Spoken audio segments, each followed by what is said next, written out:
Welcome to Guiding Echoes, the show that loves to inspire and empower you to awaken your intuitive abilities and develop your psychic skills. I'm your host, Nicole Antoinette. Join me as we dive into exciting topics such as spirit communication, energy healing, intuition, consciousness, and so much more. The fun begins right now. That's right. The fun begins right now. Hey there, everyone. My name is Nicole Antoinette, and I am your host on this new show on the UPRN network. So I'm really excited to be here today. And since this was my first show on this network, I wanted to go ahead and just take a moment to introduce myself and tell you a little bit about who I am, what I do, what you can expect from the show in the future. And of course, I also want to open up the platform so you can ask me some questions. And I just hope that today is going to be a lot of fun. Also, for those of you who are joining me through my YouTube channel, I want to invite you to go check out and subscribe to International Radio Network. They have a lot of amazing shows. That's where they host many of the shows from the UPRN network. And following this show is a fantastic show by the crew at Discover Paranormal. They are asking the question, are you psychic? So I'm sure that they are going to have some fascinating insight for you. So, again, my name is Nicole Antoinette. So excited to be here with you today. I am a psychic medium, tarot card reader, angel channeler, Reiki practitioner, energy healer, really kind of the jack of all trades. So, I'm sure that there are plenty of spiritual practices that I have yet to put my hands in, but there's actually a lot that I've kind of already tried. And I got to tell you, I'm kind of obsessed with this whole spiritual psychic stuff. It's kind of my jam. So I very much enjoy it. So the way that I found out that I was psychic is a little outside of the norm. Now, as a child, I was sensitive. I was very claircognizant and clairsentient, but because I grew up in a very oppressive religious household, I wasn't really allowed to talk about the different psychic experiences I was having. My parents were very abusive, they were very strict, and we were not allowed to have any interests or curiosity regarding any type of spiritual beliefs that did not fit within their brand of religiosity. We'll call it that. I always call it Christianity, but the more I actually interact with Christians, I realize, I think what my parents did, I don't think that's really Christianity. I think they just kind of created their own cult. And so, maybe I'll just start calling it that. Yeah, I grew up in a cult. No big deal. Everyone does it, right? Everyone does it. So I grew up not really understanding what was happening to me. And when I could sense different spirits or when I had an empathic experience, there wasn't really anyone I could speak to about it. So I didn't understand what was going on.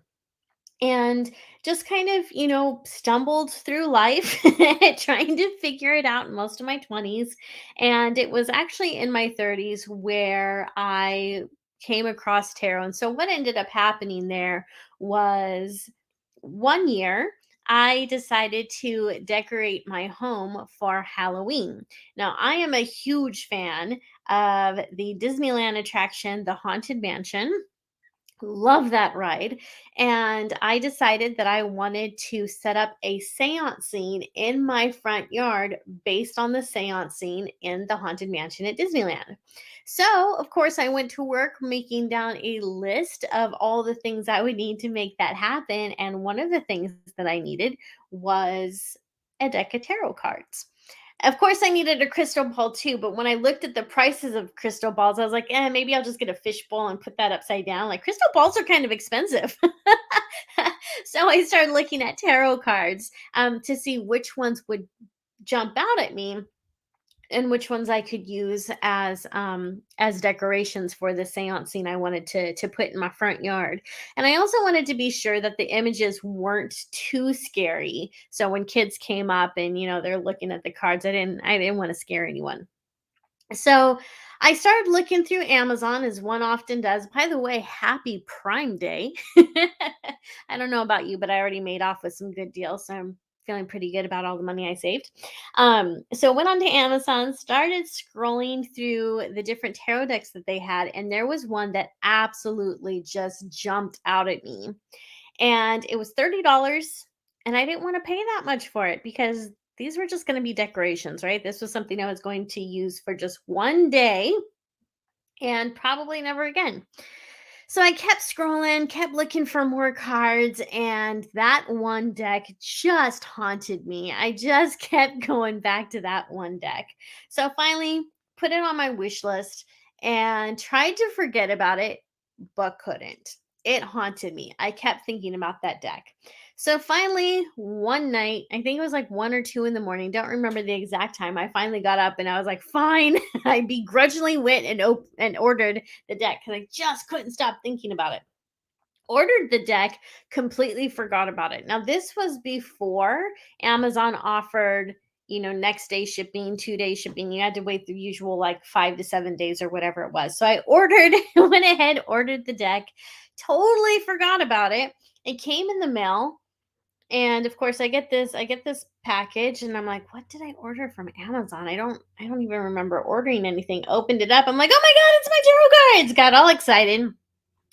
And the moment I held those cards in my hand, the moment I started looking through each of the beautiful images, I knew that I had to protect this tarot deck with my life. And I know that sounds like an exaggeration. It's really not. I really felt this need to protect them. I knew that I couldn't allow anything bad to happen to these cards. So instantly, I realized that I could not use them as decorations after all. Instantly, I was having these daydreams of, kids like sneezing on the cards or rain coming and ruining them or the wind blowing them off of the table and they're just like going out into the ether. And I was like, nope, can't have that. That's not going to happen. Not on my watch.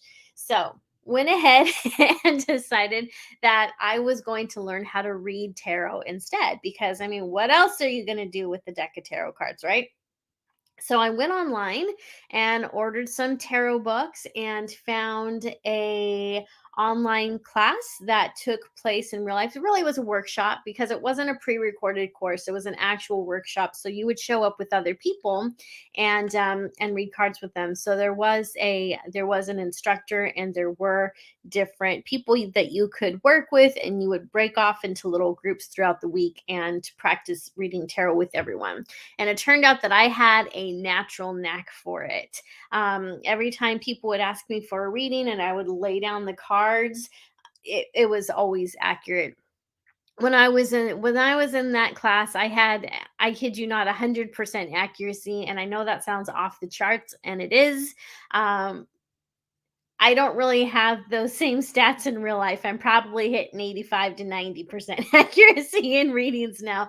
But it's different because when you're practicing and when you're in a group and when it's just for fun, I think it's easier to read because there's not a whole lot of pressure. But then once you go into more like doing this professional, there's a lot more pressure. At least for me. What about you guys? I know that there's some professional tarot card readers who are listening to this and also interacting with me in the chat. I would love to hear if you guys feel a little more anxious or more pressure when you're doing tarot for a client. Because whether it's a client or a friend, I still love it. I still have so much fun. But man, I get nervous because I'm like, I hope I don't get this wrong. I want everyone to walk away from a reading with me knowing that they got good information, right? And feeling, wow, that was really helpful. And oh my gosh, how did she know that? I don't know how she knew that. So that's when readings are the best, is when you give people information that they weren't, I want to say, weren't banking on. And by that I mean you tune into something that they didn't tell you and they're like, oh my gosh, there's no one that could have known that. So I have Lana Hussein agreed. So she feels the same way. And Freddie says, I get nervous with strangers too. Yeah, I get nervous with strangers. Yep. And Michael is saying, those cards definitely called you. And he's got the laughy face emoji. Yeah, they really did. Oh, Jenks, they were seriously, they were haunting me. They would not let me sleep. Miranda says, my sister gave me a deck, but I don't do it professionally. But yes, I always try my best and I'm able to have good insight. I do it mostly for my family. See, and I think that's fantastic. Candace is asking, what deck was it?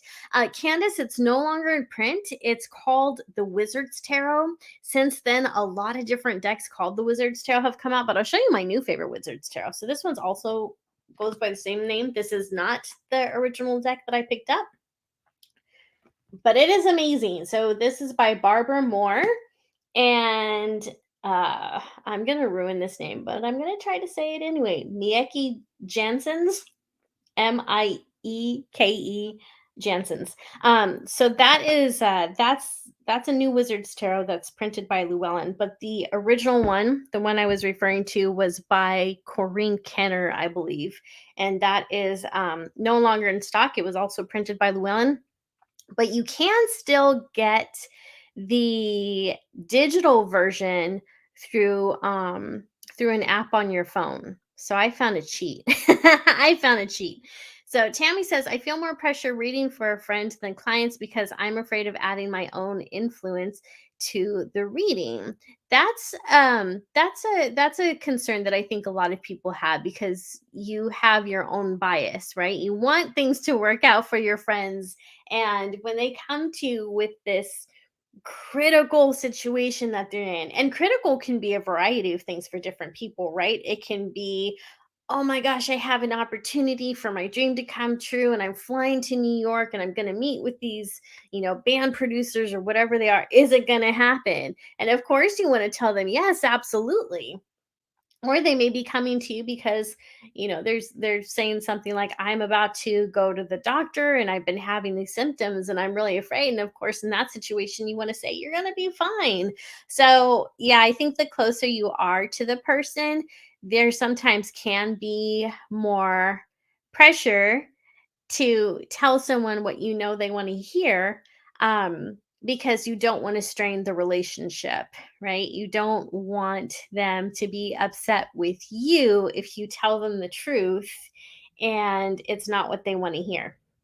But I'm a people pleaser, so I actually I actually get really frustrated and a little frazzled, whether it's a friend or a stranger or those people who are kind of in between.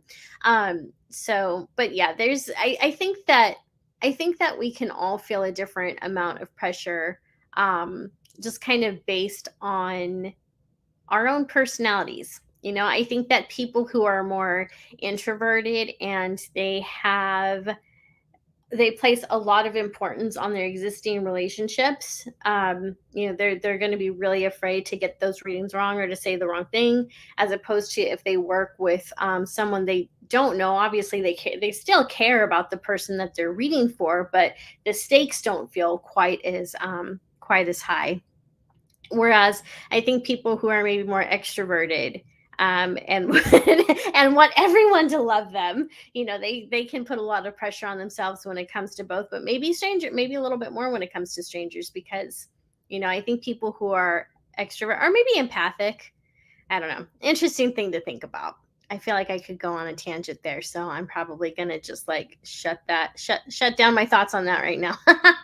So Valerie is asking, what is the difference between the angel cards and regular tarot? Well, Valerie, it really depends on what angel deck you're using, because angel cards could be angel themed tarot cards, and in that case, there's probably not going to be too much of a difference. The angel are the tarot inspired angel cards. I can talk, I promise. Are still based off of tarot. So there should still be the same archetypes that you see in tarot, the same suit. So it should still have a suit of wands, or at least something representing the suit of wands, cups, swords, and wands, cups, swords. I'm missing one. I'm a little nervous, not gonna lie. So it should still be based on the suits that you have in tarot. If you are working with oracle cards basically go off and they just kind of do their own thing. So they don't follow the archetypes of tarot. It's going to be more, I want to say, can be more open. So instead of having the five different suits like you have in tarot, they may not have suits at all. So I hope that answers your question. Um, Yeda is asking reverse or saying reverse cards for me are the worst to try and read. I think we're gonna do an episode on tarot pretty soon in the future. What do you guys think? I think tarot would be good. Pentacles, thank you, Candace. Yes, Pentacles is the one that I was missing. So reverse cards, there's actually a few different ways that you can read those, and if you can remember these three different ways, I think it's easier for you. I remember reading that one way to look at reversals is that when you get a reversal, it means that you haven't completed the card prior to that. So, for example, let's say that you're doing a reading and you pull up the Eight of Cups in reverse.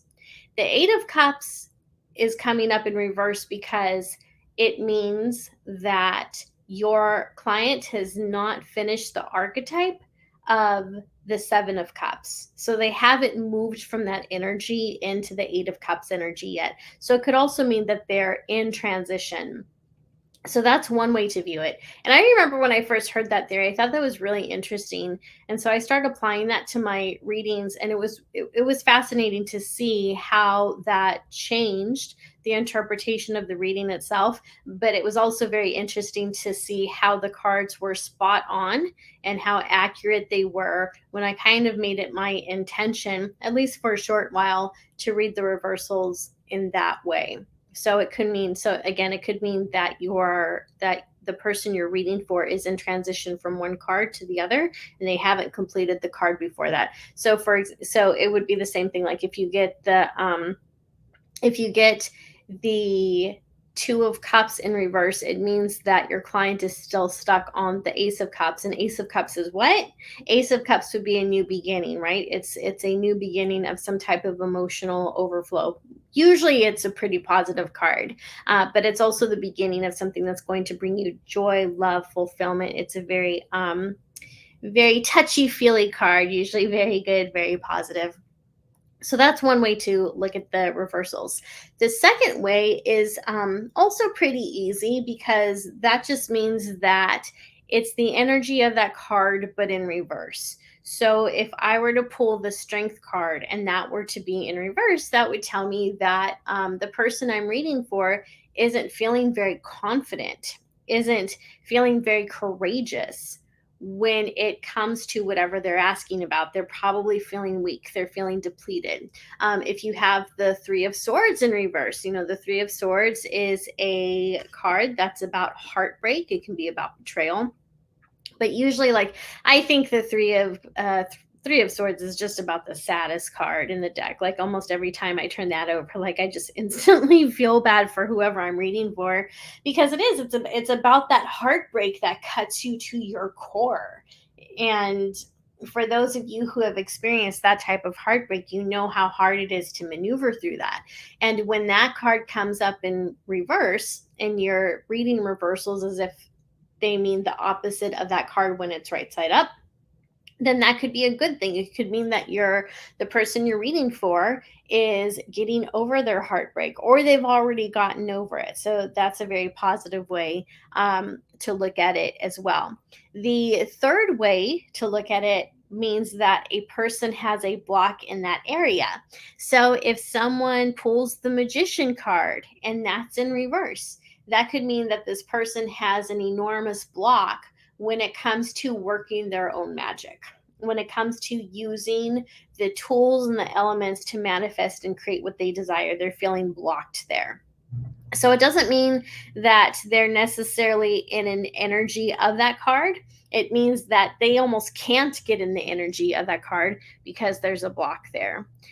So those are the three different ways that you can work with reversals. So for me, when I'm doing a reading for someone and a reversal comes up, I am constantly moving between those three different ways of reading them, because Tarot has a way of talking to you. And when you are intuitive, you'll know which of those three different formulas to go with. So if you are looking at your cards and there's a reversal in there, and you think to yourself, well, I don't really feel intuitively that this card is saying that my client is experiencing the opposite of this, and she is experiencing somewhat of a block, I'm going to look at what the card is before that, because I think that's the energy that she's in. I think she's migrating. I think she's transitioning. So you can be very open to it and just allow the cards to speak to you and allow the reversal to be different with every reading. And if that makes you uncomfortable, then you can commit to one way of reading the reversals. And the cards know, your subconscious mind knows, the universe knows, the spirit guides and angels that you work with, they understand how you read. They know your tarot language. There's the love languages and there's the tarot languages. And so if you make a commitment that this is the one way that you are going to read reversals, then it will always be that way for you. Your guides and your angels know how you read tarot. Your spirit guides, deceased loved ones on the other side, know how you read tarot. So whenever they allow a reversal to come up, they're going to know how you read them. So that is in fact going to be the correct interpretation. So I hope that makes sense. Um, and so Michael's asking, is the reading not complete if you don't read reversals? If you don't read reversals, again, your spirit team knows that, your subconscious mind knows that, the archetypes that live in tarot, the tarot deck itself knows that. So I wouldn't say it's incomplete. If you are someone who doesn't like to read tarot in reverse, you just turn the reversals over. You just turn them over and you read the cards that way. In fact, Deborah Blake, who's one of my favorite authors of witchy books and tarot books, she doesn't read reversals. She doesn't care for them. So she mentions that in the book that she wrote for the Everyday Witch Tarot, which is one of the cutest tarot decks ever. I love that one. So if you're on the market for a new tarot deck and you want one that's like cute and whimsical, that is the one to that's definitely the one to get. So that's a very fun book. But Deborah has been reading tarot for decades and she doesn't do reversals. So you do not have to feel pressure to read reversals if that's something that you're not interested in, if that's something you're uncomfortable with. All right. So let me see. Julie says tarot led me to massage. Massage led me to medical intuition. Oh, that's amazing, Julie. Yeah, it's really fascinating how tarot can open different doors for you. So speaking of which, it was actually through tarot that my mediumship abilities had opened up. If it hadn't been for tarot, I'm sure my mediumship abilities would have happened at some point. They would have opened at some point, but I don't know what the catalyst would have been. And it probably would have been a little later in life, actually.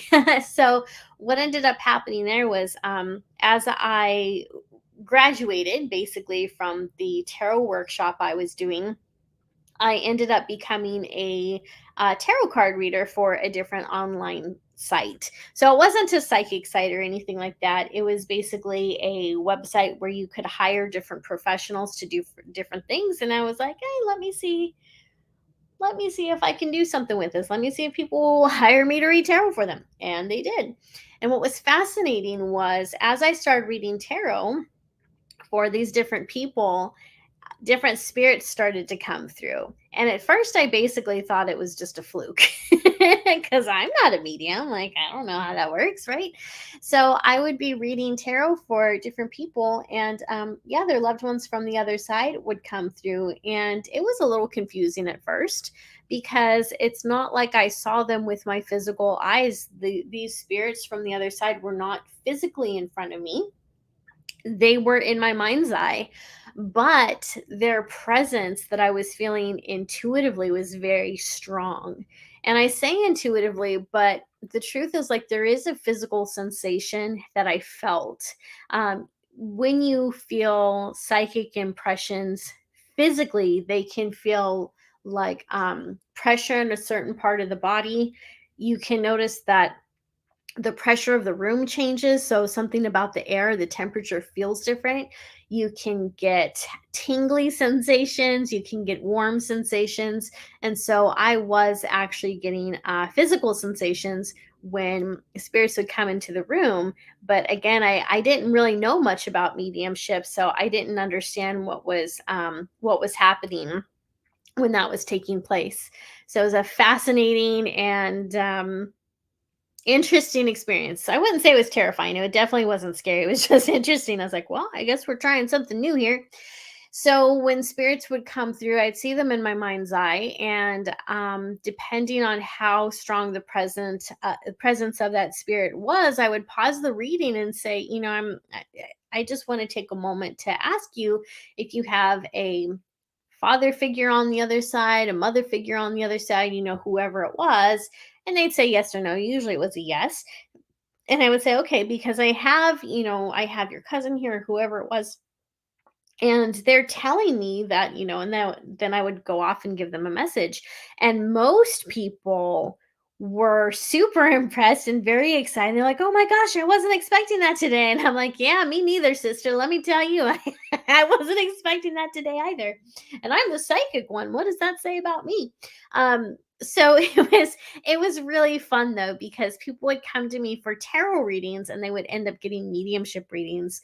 And I do recall one time where I was reading for this one woman and her father came through, and his presence was very strong. And he had a presence that you could not ignore. Like he took up the whole room type of thing. And he felt like he was kind of gruff and maybe not the nicest person. And so as I was reading for her, I asked her, do you have a father figure on the other side? And she was just like, yes. That was it. Yes. I was like, "Oh, okay." I'm like, "Well, is this your actual father on the other side?" She said, "Yep." And I was like, "Okay, well, he's here and he's wanting to talk to you. Did you want to?" Basically, I asked her if she wanted to make that connection, and she was like, "Nope, it's fine." She wanted nothing to do with him. So I was like, okay, well, that's interesting. And I didn't push, I didn't dive into it. I respected her wishes and we went on with the tarot reading. But that was the first time that I had ever had a spirit come through. And the person I was reading for was just like, absolutely not. This is not happening today. I do not want to talk to that person. So it's like, all right, message received. You don't have to. And so we didn't. We did not talk to him. And the one of the most memorable readings that happened during that time, and this is actually the one that that verified to me that I was in fact a mediumship. This was not a fluke. Was when I was doing a reading for a wonderful, cheerful woman. She was so fun to read for. And these two male figures came in, and they were college age. One of them was wearing a hoodie. One of them looked like kind of a football jock. And the one who was wearing a hoodie was really upset and he was crying and he had his head down. He wouldn't show his face.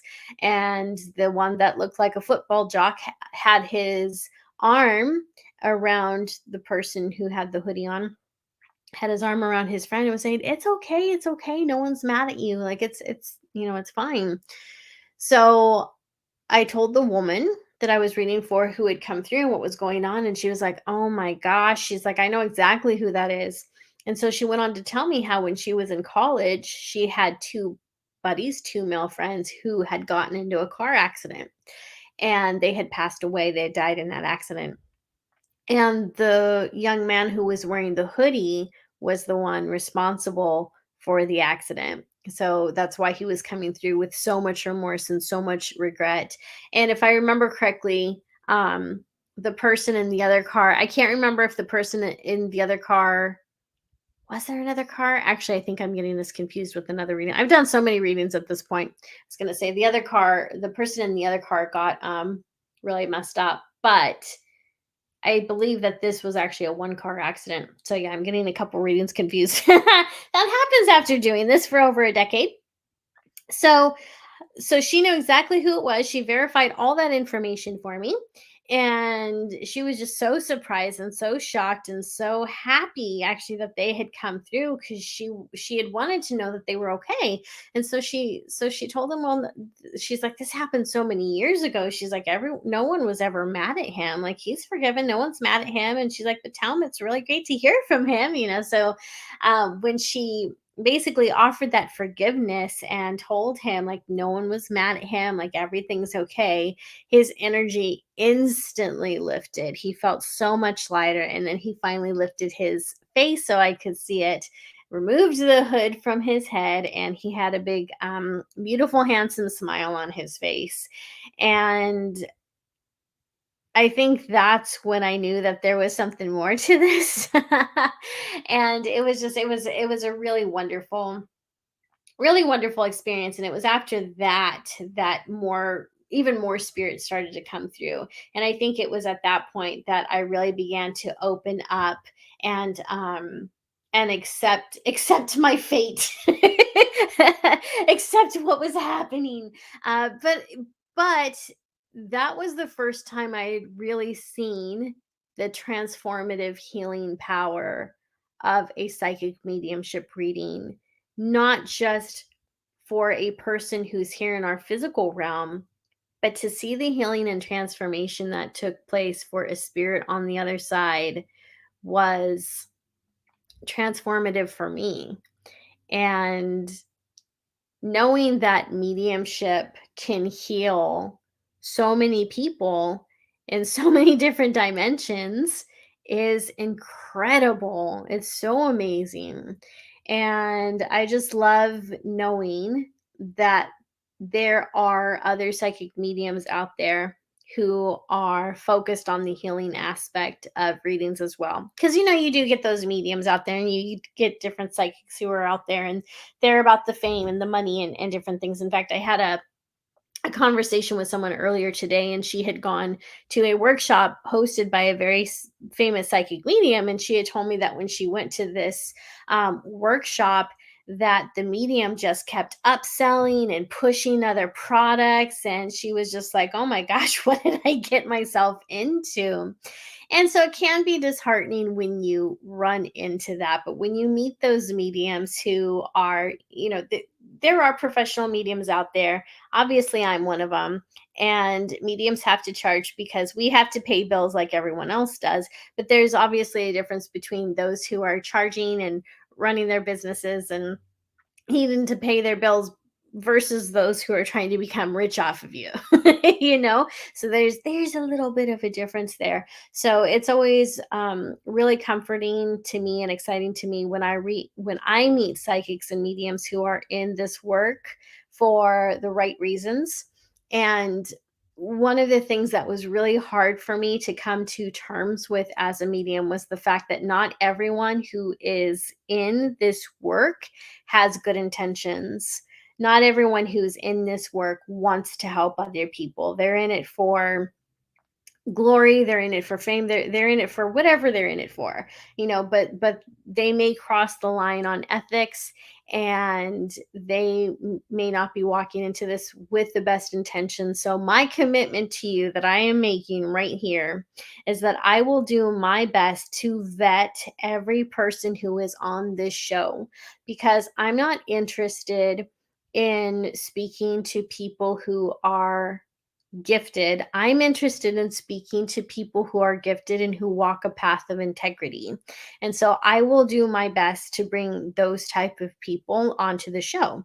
In fact, next week we will be interviewing Matthew Stapley, and I can definitely give him my seal of approval.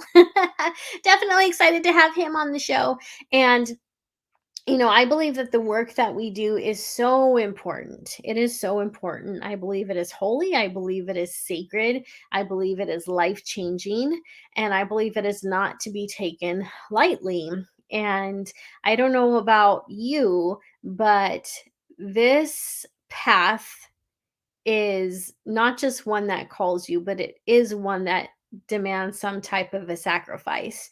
And when I talk about sacrifice, I mean that there are things that you'll have to give up when you follow this journey. I mean, if you are following it with your whole heart, if you are diving in to this spiritual lifestyle with all of your being, with your whole heart, then you'll find that you lose friends along the way. You'll find that certain things that used to appeal to you don't appeal to you anymore. I've always been sensitive, so I was never really good with shows that had a tremendous amount of violence. Like Game of Thrones was really hard for me to watch. And I obviously, when that show was hot, I knew a lot of people who loved that show. And I eventually watched it. I started to watch it with a friend of mine, and just the violence was so off-putting for me. So I continued to watch it because, I mean, let's be honest, the cliffhangers on that show, epic, right? The cliffhangers always had you going, well, wait, like I have to know what happens next. So somehow they kept tricking me into watching the next episode, even though it was a show like I wasn't even sure I liked. The third season I liked, but like for the most part, I probably could have gone without watching that show. In fact, I actually think it played a role in the depression that I felt during that time, because it was just that show is just too many heavy dark energies, at least for me when I watch it. But you'll find that when you start to follow a spiritual path, when you start to open up to become more loving, more compassionate, more light and love, whatever your calling is, you'll find that you have a lower tolerance for things like that. You'll have a lower tolerance for fake violence, even, and obviously the violence that we see on TV shows, it's not real, right? But it looks real, so depending on what show you're watching, and it can still be off-putting for you because you know that people have a strong urge to repeat what they see. People are heavily influenced by what they see on TV and what they hear on the radio, even if they think that they're immune to it. People almost always mimic what they see and what they hear. And the truth is, we become what we hang around the most. So, whatever it is we're allowing into our energetic space and into our mind is what we become in one way or another. So, we always want to be mindful of the songs we're listening to, the lyrics to the songs, really, the type of programming we're watching, because we always want to be mindful of how that's affecting us. And so yeah, you'll find that there's certain books, there's certain TV shows and movies that you just can't be around anymore. There's certain people that you won't be able to tolerate anymore. There's activities like, maybe concerts or going to amusement parks, things that aren't really going to fill your soul anymore. They're not going to be fun to you anymore. And so you'll find that not only did the dynamics of your life change, but your personality begins to change as well. And you might start to find that there's certain things that you become less patient and less tolerant towards. And that can feel as if well, for me, I sometimes feel as if I'm being hypocritical when I'm not able to stay peaceful in a situation. So for example, if I'm arguing with someone and I'm arguing about something I'm very passionate about or I believe strongly in, like I'll get to the point where I'm angry, right? Because I still have all access to all those emotions. I'm not perfect. So I'll get angry, and maybe I'll say something I shouldn't say, or just, in the heat of the moment, we sometimes don't always have the most control over ourselves. And so after that'll happen, I'll think about it and I'll get really upset with how I behaved. And then I start to think, oh my God, am I a hypocrite? Like I didn't handle myself very well in that situation. But I think that a lot of times what happens is that our anger just gets triggered by different things. So things that we may have had more tolerance for, we just won't anymore. So the things that you get angry over, the things that you feel passionate over will change. And I think that when you do feel guilty, over the way that you responded or reacted to something afterwards, I think that that can also be a sign of spiritual growth, because guilt means that you have remorse for something you did. And that's a good thing. If you are a narcissist or sociopathic, you wouldn't care, right? You'd be like, yeah, I told that person once what, and I don't care. And I would do it again. That's just, it's probably not the best attitude to have. But we also have to remember that regardless of what spiritual path we follow, we're all human. We're still going to make mistakes. There's still going to be situations that we wander into or that we are invited into that are so new to us that we don't know how to behave. There's still going to be different situations that trigger us because they're poking at an old wound or insecurity.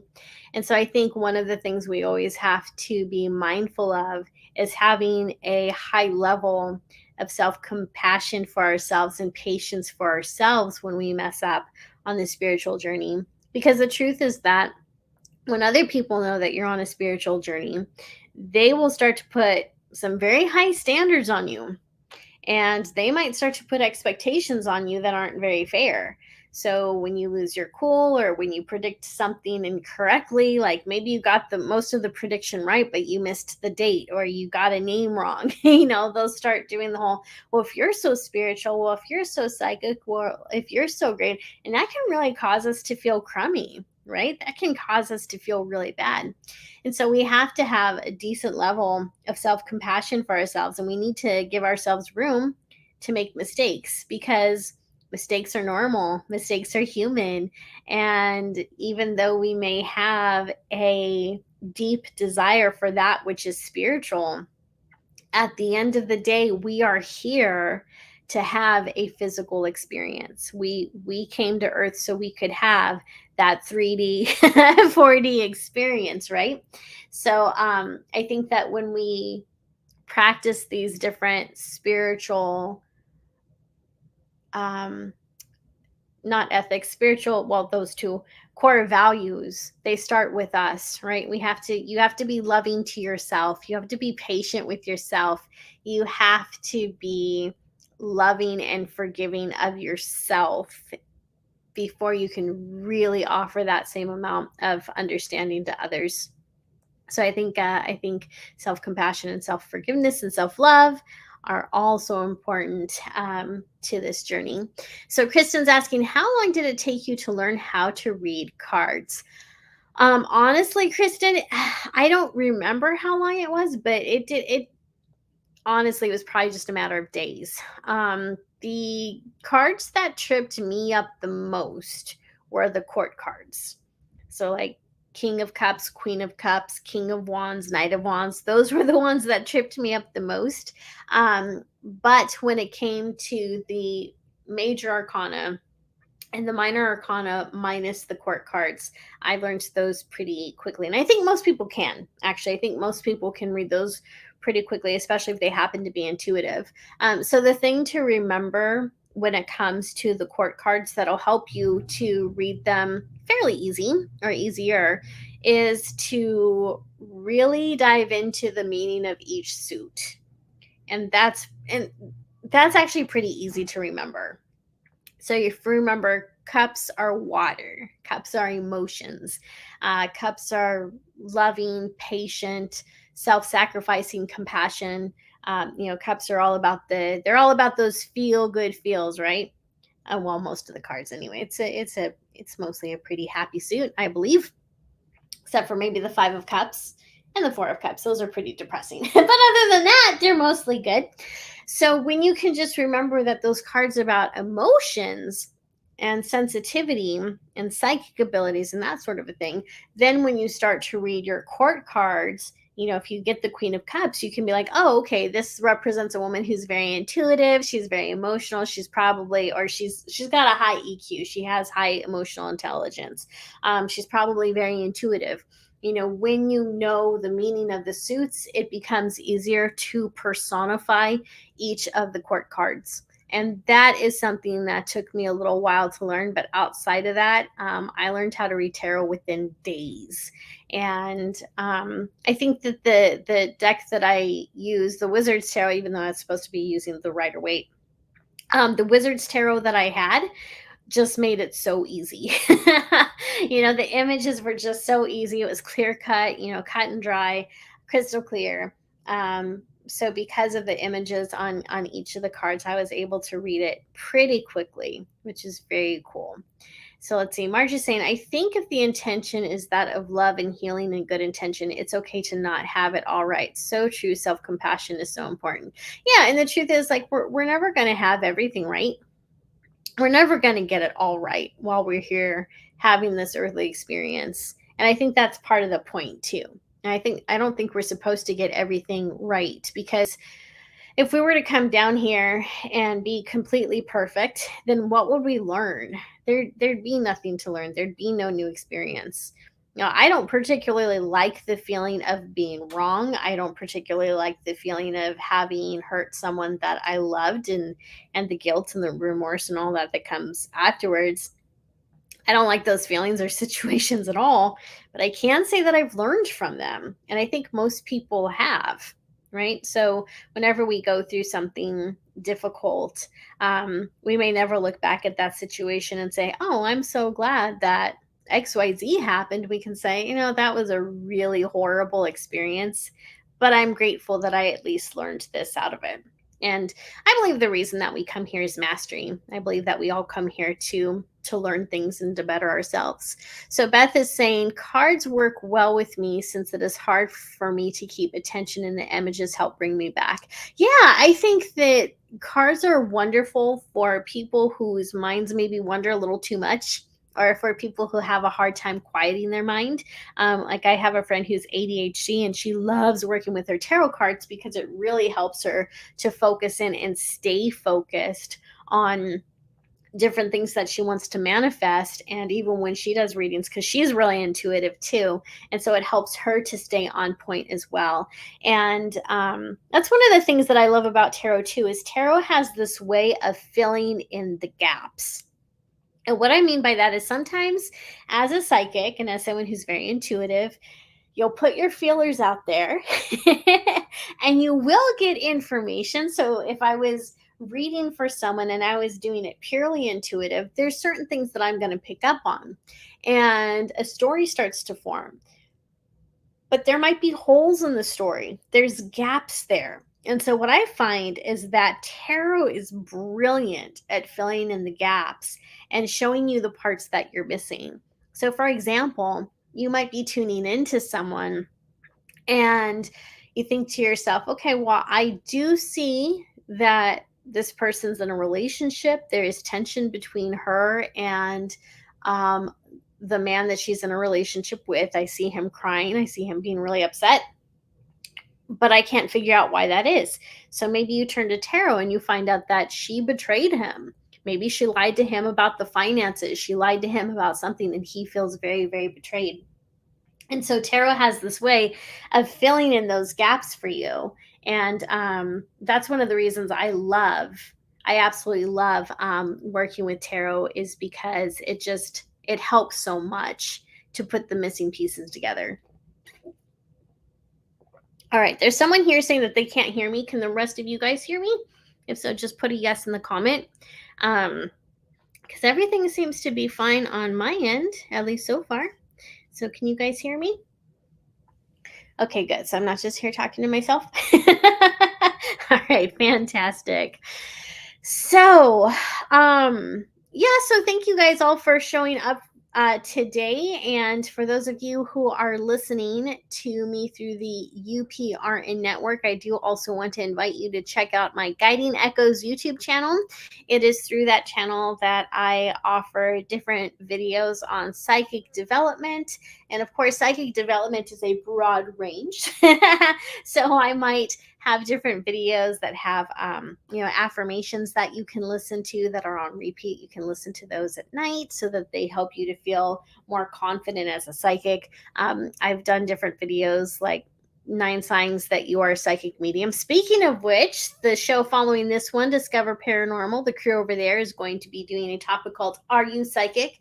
So you want to be sure that you check that out. For those of you who are watching this broadcast or listening to it on my YouTube channel or on my Facebook page at Guiding Echoes, then you'll want to head on over to International Radio Network and check out the Discover Paranormal and Chasing Prophecy shows, because those guys are fantastic. Those crews are amazing, and they have some really interesting topics tonight. In fact, Chasing Prophecy is going to be talking about the Mandela effect.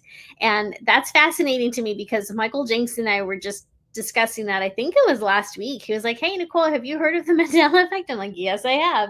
And what was weird about that was later that day, my friend Tammy and I started talking about the Mandela effect. So the Mandela effect is it was one of those things where it was all you heard about in paranormal communities and spiritual communities for a while, in UFO communities. I don't think I've said the word communities enough over the last like 5 seconds. Let me say it some more, communities.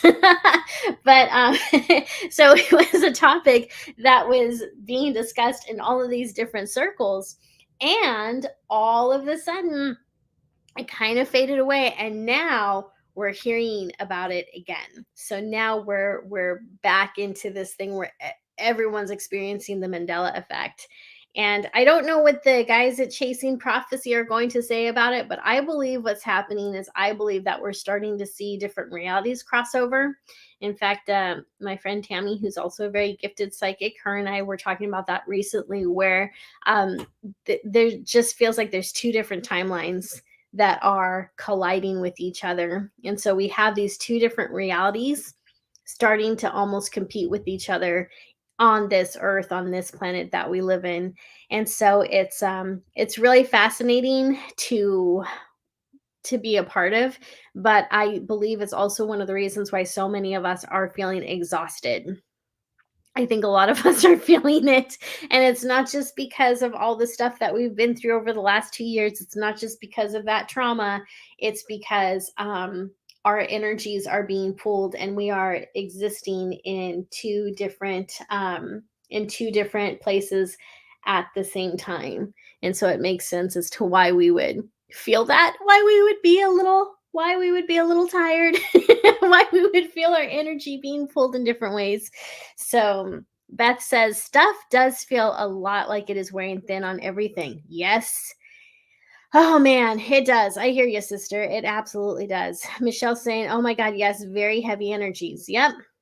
Auntie Nicole, let's see, Auntie Coco. Well, Nicole does give readings and help with spirit stuff. Yes, I do. Absolutely. Tammy, do you still have your original deck? Tammy, I do. But you know what? I actually went through a short scare for a while where I couldn't find it anywhere. I was convinced that I had accidentally given it to Goodwill. And years later, years after I'd given up finding that deck, I had just kind of grieved and mourned the loss of it. It showed up in a box that I'd completely forgotten about. And that was the day that my faith in God was renewed. But yes, I do thankfully still have that original deck. Betsy, how can I get a reading from you? Betsy, there's two ways. You can go to my website at guidingechoes.com, or if you want to wait until Friday, on Friday evenings on my Guiding Echoes YouTube channel, I do offer free readings. Not everyone who shows up gets one, but basically I just open up my energy to any spirits that want to come through, any messages that want to come through. And so that's kind of my way of giving back to my community, because I know that not everyone can afford readings. And so group readings are going to be back on the menu very, very soon, probably within 4 weeks. So I am doing my best to cater to you guys and help you guys on whatever budget you're in, because I know readings are not, when you go to a professional reader, they're not cheap. I don't want to say they're expensive, but it's just, with inflation and everything going on right now, things are just tough. And so I'm doing my best to meet you guys where you are, and I'm trying to find that line between charging for readings and also making myself available so that I can get those messages to those of you who aren't in a position to be able to afford a reading. So that said, yeah, check out my YouTube channel, Guiding Echoes, on Friday evening at I think it's 6 p.m. Pacific. This time it might be 7. I don't remember what time I scheduled that for. I go back and forth because I know that on the East Coast, if I do 7 p.m. Pacific time, that means it's 10 p.m. Eastern. And then my Eastern peeps are like, Nicole, girl, I love you, but that's too late, chica. And then, of course, the 6 p.m. here on Pacific Coast, they're just getting out of work and they're just getting home. And they're like, girl, I love you, but I got to spend time with my fam. So I'm going back and forth, rotating between those two times because I'm a people pleaser. I'm just going to admit it. I have no qualms about it. So I am doing my best to help you guys as much as I can. But yes, you can visit my website at guidingechoes.com if you'd like to order a reading with me. So let's see. Laura, anything with the new moon coming? Well, there's always something coming with the new moon, huh? Let's see, Melissa. Thank you for what you do. You are amazing. Oh, thank you, Melissa. Matthew Stapley recommended you. You are both amazing. Matthew Stapley, he's the best, and he's also going to be our guest next week. So I'm super excited for that.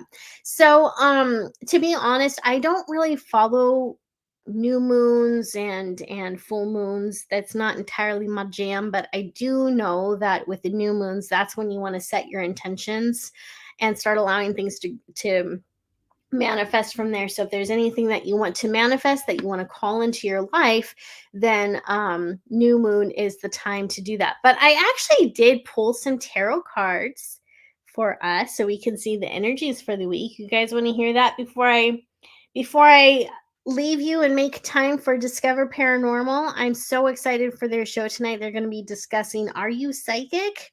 I don't know. Maybe I am. I'll have to watch their show to find out. So, so the cards that I have for you this week, so this is for the collective, for this week is Strength, the Magician, and then we have the Knight of Cups in reverse. So what that tells me is that whatever it is that you're working on manifesting, there's a lot of energy behind it this week. So you want to get very clear about your intentions. What is it that you want to pull into your reality? And remember what I was saying earlier, we have two realities, two different timelines kind of at war with each other right now. We have two different timelines that are trying to infiltrate this reality right now. So what does that mean for us? It means that we have a choice. We get to choose what timeline we want to go into, which one we want to live into. So why not choose the better one? So really think about what it is you want to manifest. Now, the Knight of Cups in reverse tells me that as we're working on these manifestations, as we are calling in the things that we want, we may have to take actions that we don't necessarily love.